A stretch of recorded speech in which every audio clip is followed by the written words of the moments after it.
Welcome to the Tech Egg. Don't get scrambled. Enjoy the video.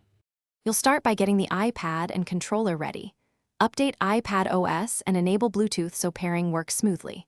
Power on the Switch controller and ensure it has at least 20% charge. Low battery causes pairing failures. Once done, move other Bluetooth devices away or switch them off to reduce interference and speed discovery. Now, keep the controller within a foot of the iPad and prepare to enter the controller's pairing mode. This makes the iPad detect it reliably. Put the Switch controller into Bluetooth pairing.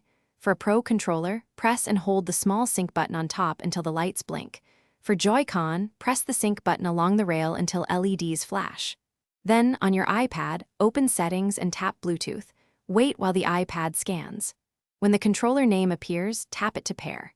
If it doesn't show, cancel and retry the sync hold. Sometimes you need a slightly longer press to make the controller visible. Finish by confirming the iPad shows the controller as connected in Bluetooth settings. This verifies pairing succeeded.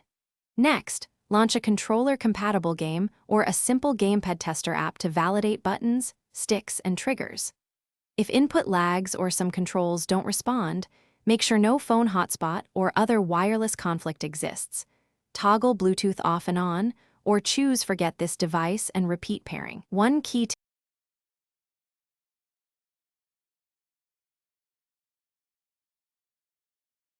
Thanks for watching. Consider subscribing if I helped unscramble your problems.